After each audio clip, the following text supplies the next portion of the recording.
bagi saya lingkungan itu harus selaras.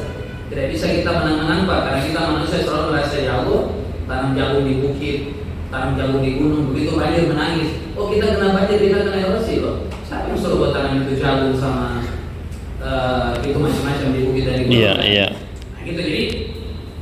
Ini baru satu, ada dua lagi berarti. Dua itu izin. Jadi sebenarnya kita bukan kembali aja Pak, SPP 3 misalkan. Iya kan? Pagar lagu tidak mungkin ada kalau SPP 3 itu dibikin dengan benar. Iya.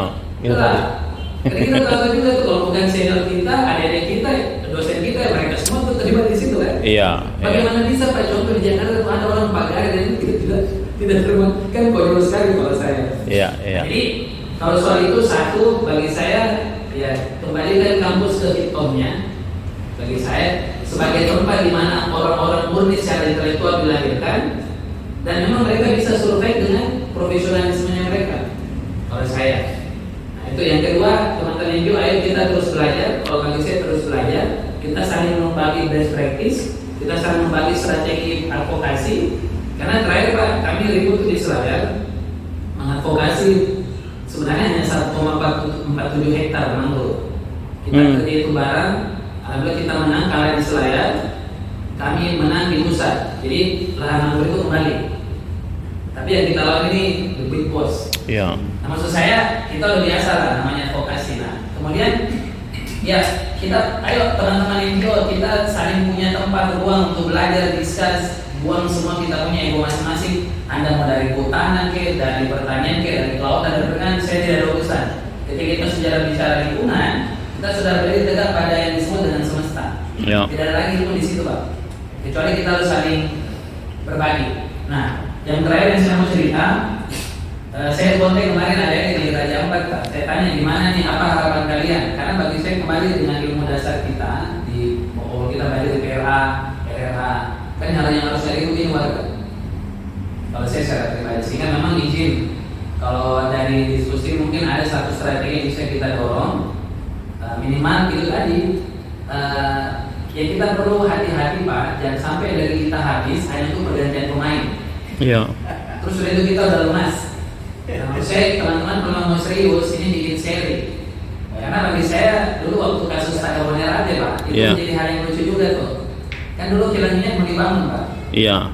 Di Jambi itu Pak akan dibangun tambang pasir besi. Kebetulan yang saya itu di lingkungan hidup dia bocorkan seluruh dokumen dan itu bermasalah. Kami akhirnya dapat undangan khusus. Kami harus perang juga dengan big boss di sana. Akhirnya kami tolak, berhasil. Jadi tambang pasir besi itu nggak jadi di kilang minyak di Pamatata, akhirnya mangkrak. Maksud saya gini, terima kasih Om Denon, berulang-ulang seperti ini. Kalau saran saya terus kita lakukan. Kalau perlu sesekali kita nggak apa-apa demo rektor itu nggak apa-apa.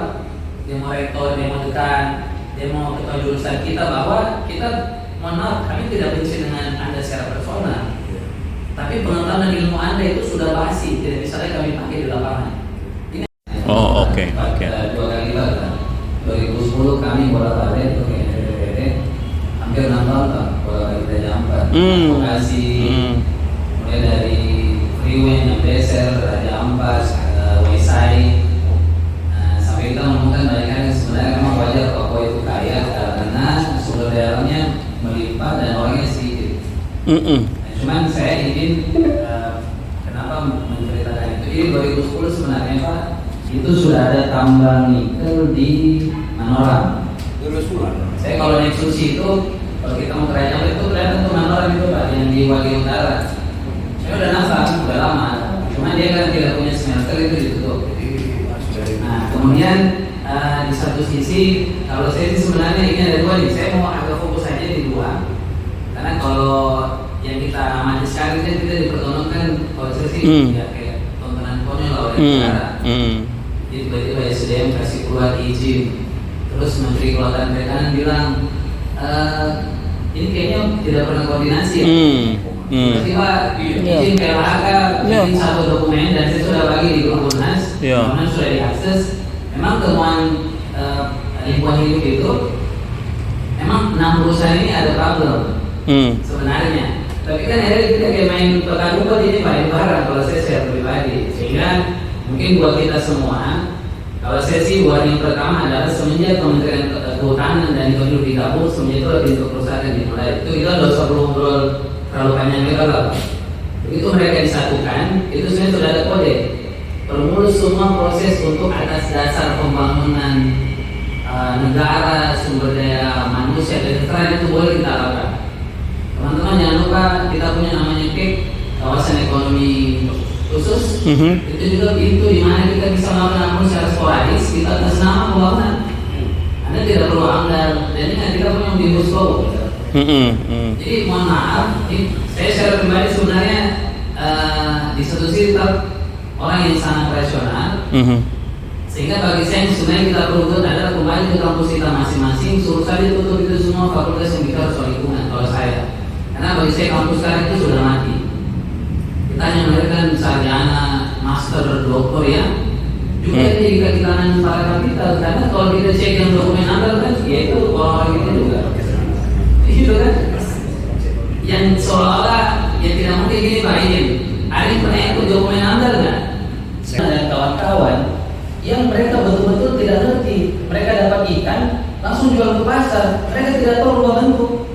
Nah maksud saya DKP itu ngapain? Sehingga waktu saya dengan PNPM Mandiri, salah satu program dari PNPM, kami itu untuk ajarin mereka bikin abon yang sangat sederhana. Mereka bilang kakak terima kasih banyak, ini sangat berarti. Di satu sisi kita ke Wagi Utara ajarin mereka bikin dodol nanas. Mereka panen nanas Pak, itu langsung jual ke pasar. Mereka tidak ngerti itu bikin dodol, bikin selai. Jadi kalau Natal, ya mereka tidak tahu bikin kue nastar, tidak tahu. Kita latih. Nah ini warning saya juga sebenarnya buat teman-teman NGO. Kita ini mohon maaf, saya walaupun juga NGO, kita terlalu lama main-main. Ini terlalu lama FGD, terlalu lama main-main, terlalu lama putar-putar. Sehingga bagi saya tidak ada persoalan apapun yang selesai. Sekarang kan masyarakat bilang, betulkah konservasi itu memang lebih bagus dibanding kita merusak? Kan tidak ada juga tawaran Pak. Nah ini maksud saya biar kita semua juga bisa fair menilai rumah kita masing-masing. Itu yang bagi saya sebenarnya yang saya mau cerita soal Raja Ampat. Memang Raja Ampat ini Pak, memang jumlah penduduknya itu rendah, sumber alamnya melimpah, maka itu kearifan. Saya kakak geologi, saya tahu betul amdal dari mulai zaman batu, saya banyak terlibat termasuk batu kali terakhir. Maksud saya adalah kita orang kampus ini sekarang harus berada di tengah. Apa di tengah adalah bahwa alam itu memang Allah berikan untuk kita kelola, tapi harus arif dan tidak boleh rakus. Maka itulah penonton harus masuk. Di satu sisi dan saya maksud tadi bahwa tidak bisa juga alam ini kita tonton saja. Karena yang suka diving, yang suka macam-macam itu kan orang negeri, orang lokal enggak. Gitu. Jadi maksud saya kita fair aja menaruh barang ini pada tempatnya. Maka bagi saya adalah pengetahuan murni lah yang bisa menaruh barang ini dengan benar. Saya tadi pagi itu ditelepon, yang telepon model itu saya tahu. Saya juga ditelepon Pak Usus.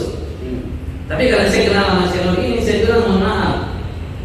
Mungkin di antara kita ada yang selalu dibayar untuk bikin isu. Saya walau di Eritrea saya nggak pernah, dan saya bukan ada di barisan itu. Itu yang saya maksud tadi. Dan memang izin Pak, memang karena ada pergantian komen baru di Raja Ampat. Itu teman-teman kalau buka dokumen Pak itu sudah 6 perusahaan. Itu kita udah terlambat Pak. Isu terakhir adalah kenapa ini ribut? Karena Antam melalui anak perusahaannya itulah membuat eksploitasi dekat Pulau Wayang. Wayang ini jantung dunia Pak. Namanya orang-orang ya eksklusif. Iya. Gitu. Nah ini menurut saya, bagi saya tidak ada masalah bahwa akan ada pergantian ketua baru. Tidak ada urusannya saya Pak. Saya karena sudah pernah kuliah di UNAN, saya tetap berdekat dengan sumber pengetahuan saya. Saya nggak ada urusan sama yang lain. Karena bagi saya pengetahuan itu jalan terbaik untuk kita berada pada posisi kita masing-masing. Itu maksud saya tadi.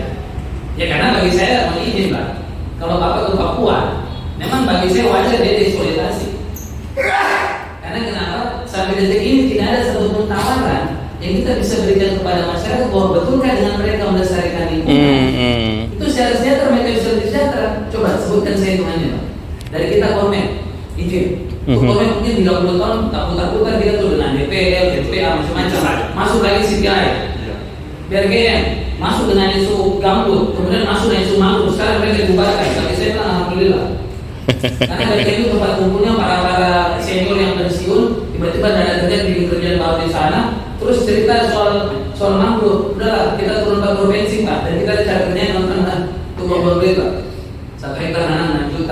dikontrakan. Ke 30 hektar yang tanah itu lahannya yang punya tanah, yang dia teman diskusi itu yang penggarap. Yang pemilik nggak tahu, begitu dia sudah tanam, datang ke dia bongkar. Tapi baru dibayar sama pemerintah. Jadi bagi saya coba teman-teman tuh yang ini turun bongkaran, coba lihat berapa uang yang kita keluarkan lewat Korme. Sekarang ada pengecek tuh yang namanya MPA. Oke, kemarin protecting area atau KKPD, KKMD dan semacamnya lah. Masih dijaga nggak sama warga?